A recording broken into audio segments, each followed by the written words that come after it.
As for that game, though, between Green Bay and Chicago, Rank, from a fantasy standpoint, what are you looking at? Well, I think you're going to be able to play both running backs in this situation. Now, obviously, I can't guarantee they'll get 120 rushing yards, but I'm not going to guarantee that they won't. One of the big things that we've seen over the last couple of weeks is how they're really scheming up. The Bears went out there and destroyed one of the most physical defensive lines in the NFL. They really pushed around that front seven of the Philadelphia Eagles. Now they've got a matchup against the Packers team that has some injuries on the defensive line. They traded away Kenny Clark to get Micah Parsons. So there's really going to be an opportunity for them to go out there. Really impressed with them running a lot of 13 personnel. Colston Loveland has looked like a great blocking back or great blocking tight end as well. I think we're going to see a lot of the run game from the Chicago Bears, especially in those cold temperatures. Yeah, and on the other side, I think Jordan Love is a must start in this one because the Bears blitz and play man coverage at an above average rate, and Love is by far first in EPA against man coverage. He is first in EPA against the blitz, top 2 in passing touchdowns against each of those as well. And it doesn't hurt that the Bears have allowed the 4th most touchdown passes, which also bodes very well for Jordan Love. But Ray, if the Bears go into Green Bay and win this weekend, on Monday, can we get a Ben Johnson type celebration out of you on Fantasy Live?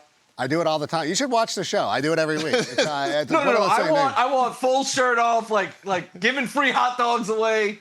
The thing of it is like it's funny watching it because now when you walk around, like if you see any of the social media accounts in Chicago, it's random dudes in the city running around filming stuff with their shirts off. Like it's really caused a ripple effect out there in Chicago. So we'll see what happens. Because I'll be a problem. If the Bears win this game, I'm going to be a problem. Be aware, Packer Nation, of what happens if the Bears win this week.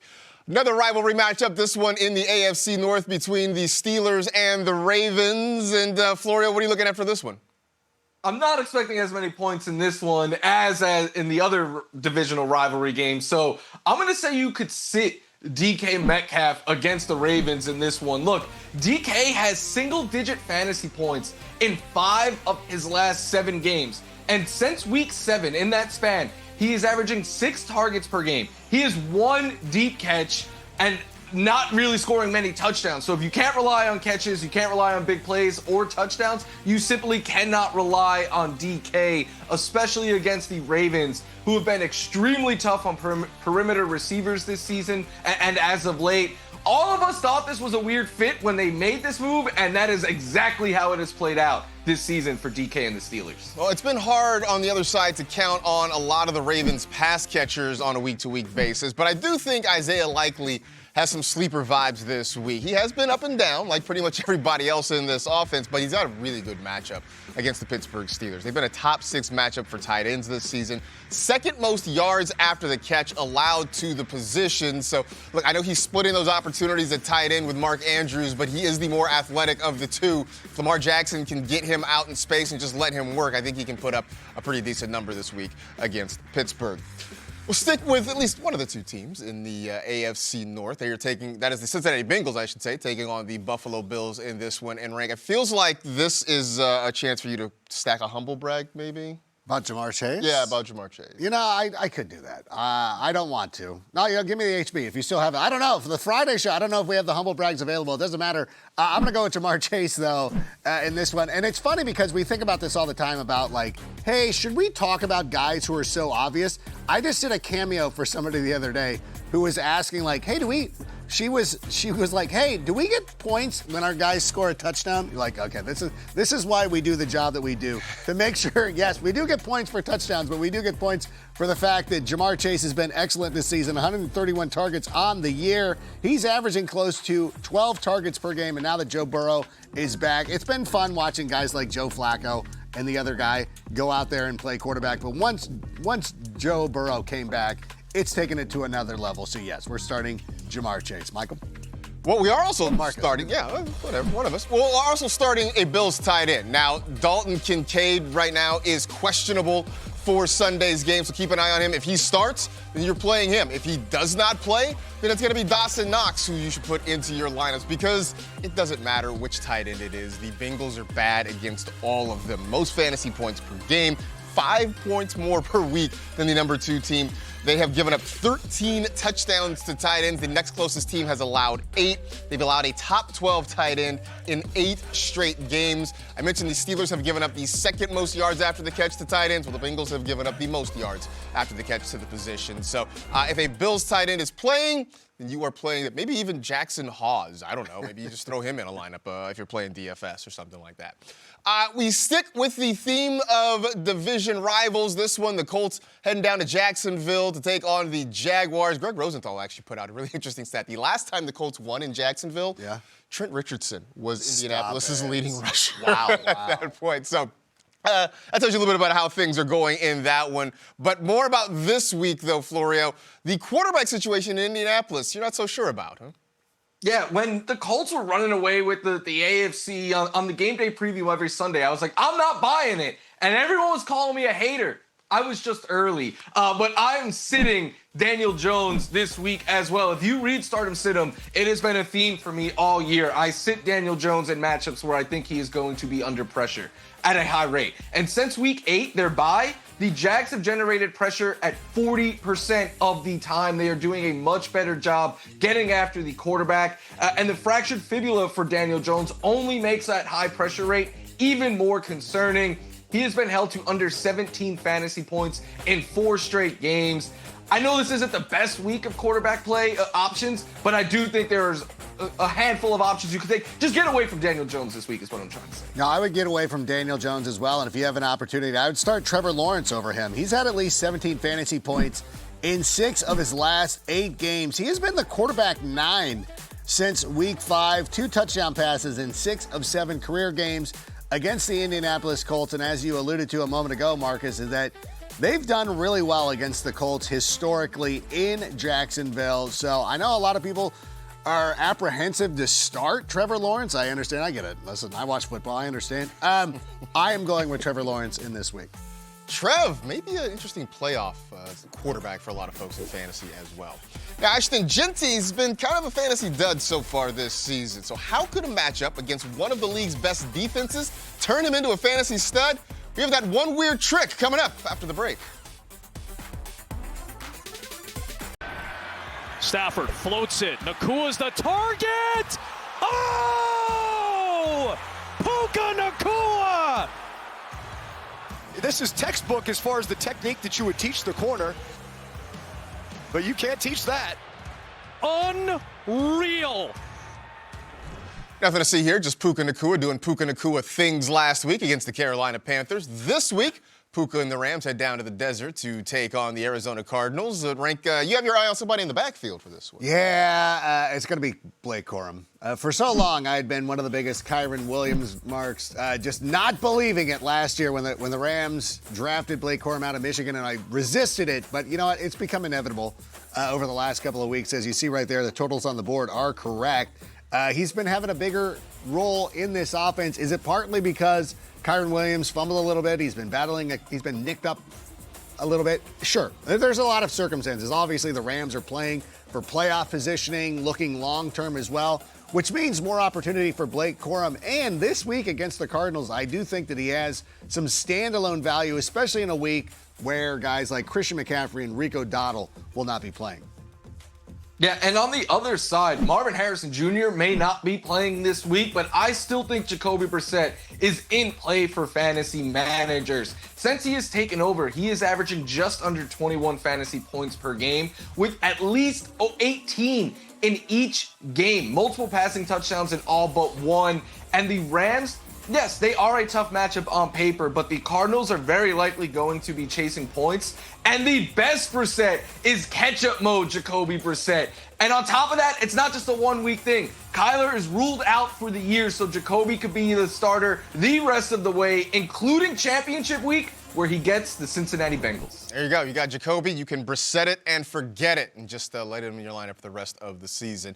Meanwhile, as we continue talking about the Arizona Cardinals, that gets us to our Next Gen Nugget with our researcher Kendall Mursky, a.k.a. Next Gen Ken. And you were looking at the Arizona Cardinals, but you were looking at the running back situation. What did you get on that? Yeah, I wanted to focus on them because they have a tough matchup against this Rams defense. They've allowed the 4th fewest fantasy points per game to the running back position this season.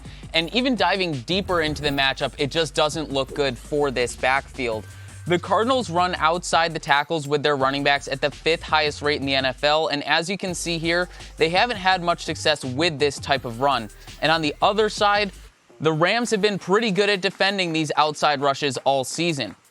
On top of this, you just heard Florio say the Cardinals have been passing it all around the field this year, especially since Week 6. They have the 2nd highest called pass rate in the NFL since Brissett's first start. So not only do they pass the ball a lot, but when they run it, it's frequently on an outside rush, and as I just said, it hasn't been too efficient. And then on top of all of this, it's been a 3-headed backfield, especially since James Conner and Trey Benson have gone down. Benson not looking like he's returning this week, so I don't like that we're just playing guess on who's going to have the hot hand each week. So I would preferably stay away from all three, but I understand not everyone has that choice. So if it's me, I would prefer the pass catchers of the group, DeMercado and Carter, because the Rams have allowed at least 40 receiving yards to 3 different running backs in their last 4 games. Wow, good stuff there, Kendall. So keep an eye on those Cardinals running backs, maybe just avoid them altogether. In the meantime, speaking of running backs, can I interest you in a nice chilled glass of Chardonnay? Hand off to Charbonnet on the left side. 2 tight ends were lined up there. He breaks a tackle. 10, 5, touchdown! Seahawks! And Charbonnet, the 8th rushing touchdown of the season. Keeping our game previews rolling, we head down to the ATL bird fight between the Seahawks and the Falcons. And Sam Clemente, pancakes for all at Denny's, right? You know what? And everybody's getting off of starting him and everything like that. And I understand it. The Seahawks are still winning. He's still playing efficiently. I think this is where the fantasy production meets the wins. And I will be starting Sam Darnold on Sunday against the Atlanta Falcons. Obviously, this team's been running really well. We've also seen the defense step up and create some turnovers and takeaways. And there really hasn't been much of an opportunity for Sam to go out there and pad the statistics. But with what happened last week with JSN, I think this is a real good opportunity to recalibrate here. Go out there, take advantage of this Falcons defense. The Falcons defense a couple of weeks ago that was absolutely abused by Bryce Young. So I'm going to be starting Sam Darnold in a lot of spots this week.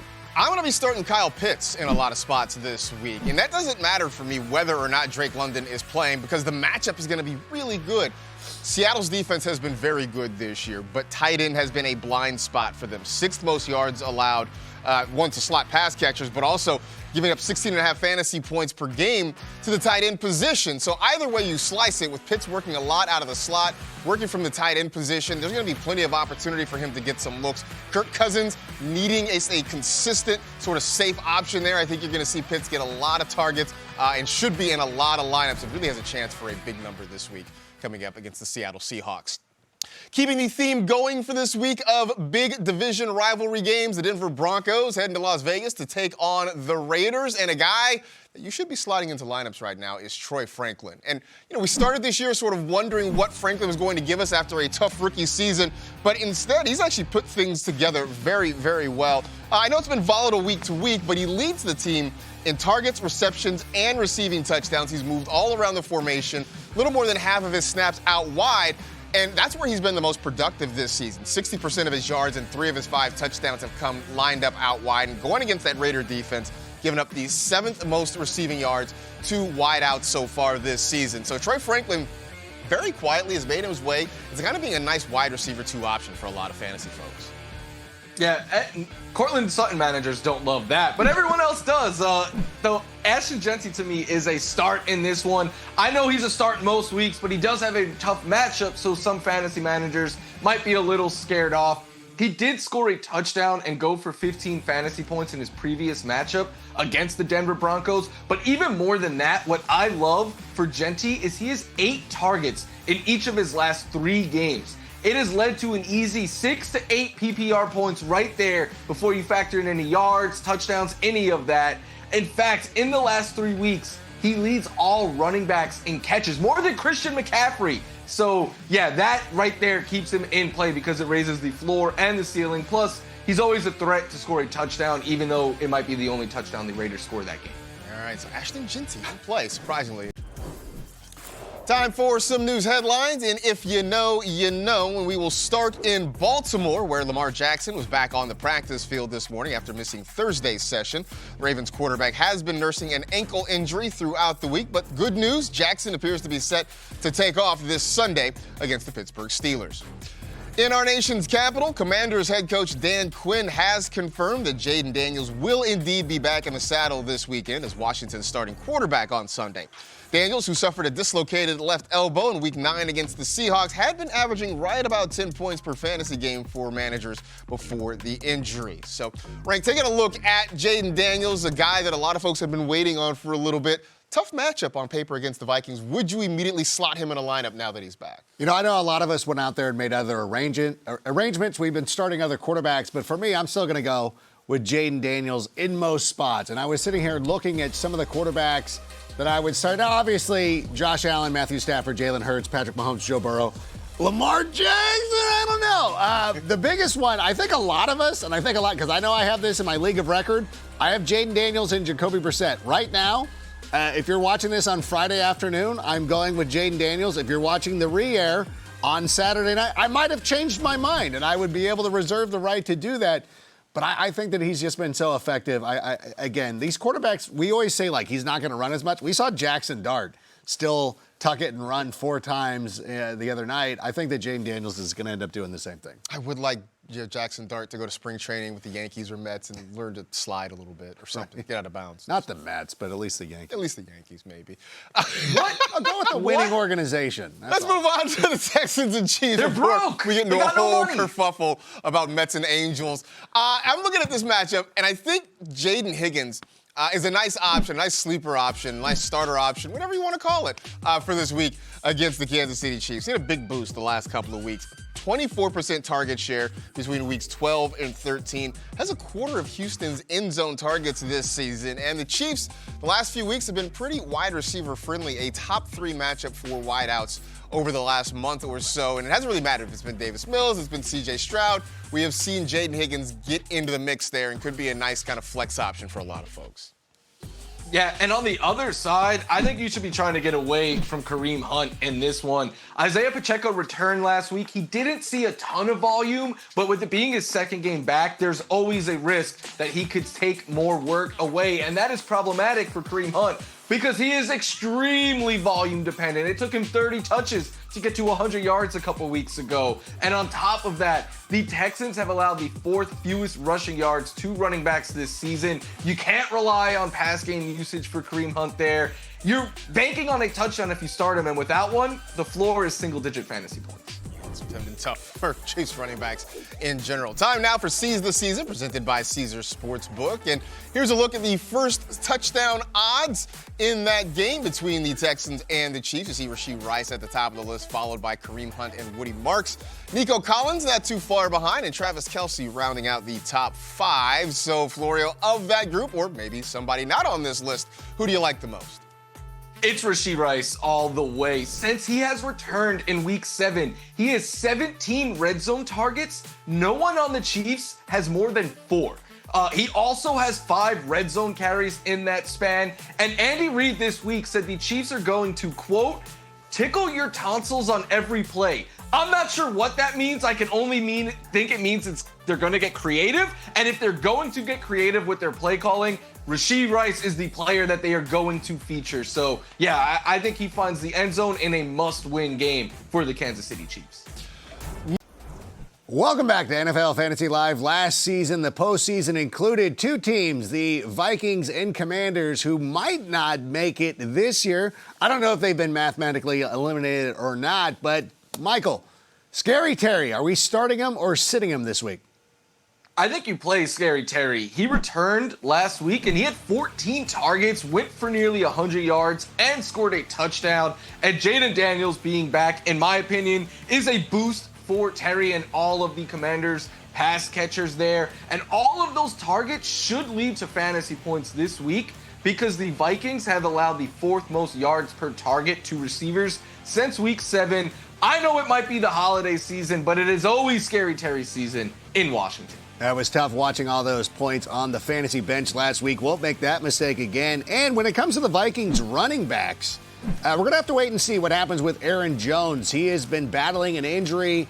He is officially questionable for this upcoming matchup against the Commanders. And if he's available and playing on Sunday, I would suggest you go out there and start him. But if he is not a go, that means a huge opportunity for Jordan Mason, who has been great whenever he has been the solo back in this offense, but still is going to be a decision that comes down to Sunday morning. All right, let's move on to the next game. Titans, Browns, and they're giving us all the great games here to talk about here in the D block. But I'm going to talk about this Browns defense, which has been one of the best in the NFL. It's unfortunate they have not had the offense to match it, but they've had at least 16 fantasy points in 2 out of their last 3 games. They're going up against the Tennessee Titans, who've allowed the second most fantasy points per game to DSTs this season, behind just the aforementioned Minnesota Vikings. So the Browns, if they're still available in your league, are a great start. But what does that mean for some of the offensive players for the Tennessee Titans, Michael? I would be looking to get away from some of them, especially Tony Pollard. I know you don't start him every week, but with 4 teams on bye, some injuries, maybe you were thinking, oh, I could plug Tony Pollard in. But Tyjae Spears has really eaten into Pollard's opportunities. In fact, he has not seen 12 carries in a game since week 5. He is being less and less involved in the passing game. And then, Rank, to your point, this is just a terrible matchup. The Browns have allowed 3.7 yards per carry to running backs. That is the 3rd lowest in the NFL. So even with all these buys, I would not get cute and play Tony Pollard. Jets, Dolphins. To continue a theme right here, last season, Jonnu Smith was one of the breakouts at tight end. Is there a tight end for the Miami Dolphins that you can play this week? Yes, Darren Waller, I think, is very much so in play this week against the Jets. He returned last week. He led the Dolphins in receiving yards. Yeah, it was only 47, but he still led them. And he just missed a touchdown, and that is the key here. He is the clear top red and end zone for the Dolphins. And the Jets, great matchup for that because they've allowed the 3rd most touchdowns to tight ends this season. They got cooked by Kyle Pitts last week. And Waller has a favorable playoff schedule, so he's not just a 1-week streamer. No, I love it. I didn't love his music career, but love what he's been able to do so far for the Miami Dolphins. Let's talk about Adonai Mitchell, who has had the 2nd most air yards in the NFL since week 11. I know a lot of people are apprehensive. Another player who I mistakenly left on my bench last week, but looked pretty good. And with Tyrod Taylor targeting him a lot, I do believe that he's a pretty viable play this week, especially with a couple of good big-name receivers on the bench this week. Playoff schedule, maybe not, but this week, as we make our playoff push, it could be A.D. Mitchell as a starter for you. Now, finally, we got a playoff team. We got a playoff team. Let's talk about the Tampa Bay Buccaneers as they're going up against the New Orleans Saints. Last week, I actually was on board with starting Bucky Irving, and I'm going to be on board once again starting him in this matchup. He has had at least 13 fantasy points in each of the 5 games he has played this season, 18 touches. I know a lot of people are apprehensive because they're like, what is he going to do when he comes back? I'm like, I don't know, play. That's what he's going to do. The Saints have allowed the 7th most rushing yards to running backs since week 7, so that's going to be a pretty good opportunity. Typically, we would sit here and talk about Alvin Kamara, but Michael, you have another running back you should go with here this week who could be a sleeper.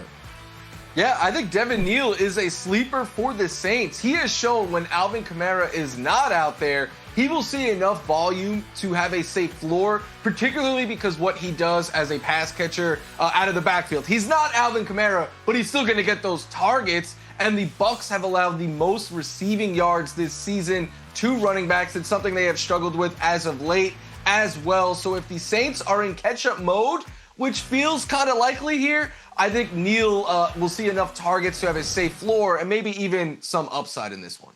Well, I'm glad we got an opportunity to talk about at least one playoff team. And here with a message about the upcoming playoffs in fantasy football, it's Marcus Grant with A Minute with Marcus. Thank you, Adam. That's right. We've made it to the end of the fantasy regular season. Monday Night Football is last call for the fantasy playoffs. Closing time. You won't have to go home, but you can't stay on the waiver wire. Do you know which flex you want to take you home? Maybe it's Kamani Vidal going against an Eagles run defense that gave up nearly 300 rushing yards last week and is now without Jalen Carter. Could it be Devonta Smith against that zone-happy Chargers pass defense. I mean, after all, Smith is among the top 10 wide receivers when it comes to receiving yards against zone coverage. Maybe Cameron Dickery's your entry into the playoffs. Heading into Week 14, the Chargers had attempted the 5th most field goals in the NFL. By the way, good on you for keeping kickers in your league. So who is this year's Tyjae Spears, who came up with a clutch 17 points in Week 14 of 2023 against the Miami Dolphins? Or Van Jefferson, who came off your bench and gave you 15 for the Rams in 2021? Look, this is the last guaranteed week for you to be setting lineups in your fantasy season. The last guaranteed chance to cement your year. So, may your sleepers wake up, may your busts remain on the bench, and remember, magic happens on Monday night. This has been another Minute with Marcus. Adam? All right.